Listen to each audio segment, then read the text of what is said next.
America की संसद में उठा ऐसा सवाल जिसने पूरी दुनिया में मचा दिया सियासी और सामाजिक तूफान। लोकतंत्र का सबसे बड़ा मंच जहां अमेरिकी सीनेटर ने पूछ लिया ऐसा सवाल जिसने साइंस, सोसाइटी और सियासत को कर दिया आमने सामने खड़ा। Can main get pregnant? क्या आदमी प्रेग्नेंट हो सकता है? इस सवाल ने अमेरिकी संसद में प्रेगनेंसी और जेंडर पर तीखी बहस छेड़ दी और जवाब आया भारतवंशी डॉक्टर से। ये मेडिकल नहीं, पॉलिटिकल सवाल है। नमस्कार, आप देख रहे हैं पंजाब केसरी टीवी। मैं हूं रंजना। दरअसल 15 जनवरी को अमेरिकी संसद के ऊपरी सदन में हेल्थ, एजुकेशन, लेबर और पेशेंट कमेटी की सुनवाई थी, जिसमें महिलाओं की सुरक्षा और केमिकल अबॉर्शन की दवाओं के खतरों को उजागर किया गया। अमेरिकी संसद में सुनवाई के दौरान आमने सामने हुए रिपब्लिकन सांसद जोश हालेन और भारतीय मूल की डॉक्टर निशा वर्मा। सुनवाई के दौरान रिपब्लिकन सांसद जोश हाले ने डॉक्टर वर्मा से सवाल किया कि क्या पुरुष प्रेग्नेंट हो सकते हैं। ये सवाल सांसद ने 5 मिनट 5 सेकंड तक डॉक्टर से 11 बार पूछा। तब जाकर डॉक्टर वर्मा ने इसका जवाब हाँ या ना में नहीं बल्कि इस सवाल को पॉलिटिकल बता दिया और कहा कि वो ऐसे मरीजों का इलाज करती हैं जो खुद को महिला नहीं मानती हैं। अबॉर्शन दवाओं पर 100 से ज्यादा साइंटिफिक रिसर्च हो चुकी है।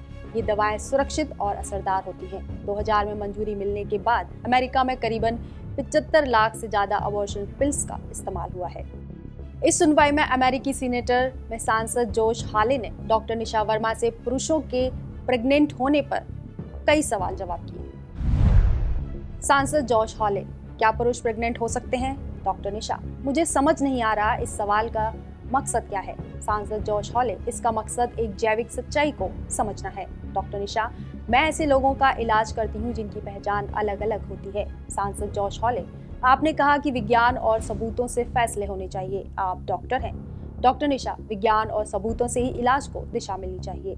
सांसद जोश हॉले, तो क्या विज्ञान और सबूत यह बताते हैं कि पुरुष प्रेग्नेंट हो सकते हैं? डॉक्टर निशा, मुझे लगता है ऐसे हाँ ना वाले सवाल राजनीति के लिए इस्तेमाल किए जाते हैं। वे साइंस से प्रेरणा लेती हैं और अपने मरीजों का अनुभव बता रही हैं। ऐसी टकराव वाली भाषा और सवाल इस मकसद को पूरा नहीं करते हैं। अब जान लेते हैं कि कौन है भारतीय मूल की डॉक्टर निशा वर्मा। डॉक्टर निशा वर्मा का जन्म अमेरिका के नॉर्थ कैरोलिना में हुआ था। इनके माता पिता भारतीय मूल के हैं। निशा ने यूनिवर्सिटी ऑफ नॉर्थ कैरोलिना से मानव शास्त्र और जीव विज्ञान की पढ़ाई की है और साथ ही MD की डिग्री भी ली है। तो वहीं इजराइल डेनिस मेडिकल सेंटर से गायनेकोलॉजी और ऑब्स्टेटिक्स पर कार्य किया है और वहीं एमोरी यूनिवर्सिटी में पब्लिक हेल्थ की डिग्री ली है। साथ ही वे स्त्री रोग विशेषज्ञ, फिजिशियन फॉर रिप्रोडक्टिव हेल्थ की फेलो, रिप्रोडक्टिव हेल्थ पॉलिसी की वरिष्ठ सलाहकार और एमोरी यूनिवर्सिटी ऑफ मेडिसिन में एडजंक्ट असिस्टेंट प्रोफेसर के पद पर कार्य कर रही हैं। बता दें कि सुनवाई के दौरान सांसद जोश ने डॉक्टर पर आरोप लगाते हुए कहा कि प्रेग्नेंट सिर्फ महिलाएं होती हैं, पुरुष नहीं, जबकि डॉक्टर बायोलॉजी की बुनियादी सच्चाई को स्वीकार नहीं कर रही हैं। वहीं अमेरिकी वेबसाइट मेडिकल न्यूज टुडे भी यही साबित करती है कि पुरुष प्रेग्नेंट नहीं होते हैं, क्योंकि पुरुष प्रजनन अंगों के साथ पैदा होते हैं। इसलिए पुरुष के लिए प्रेगनेंसी संभव नहीं हो सकती है। पुरुषों में अंडकोश भी होते हैं लेकिन गर्भाशय नहीं होता है।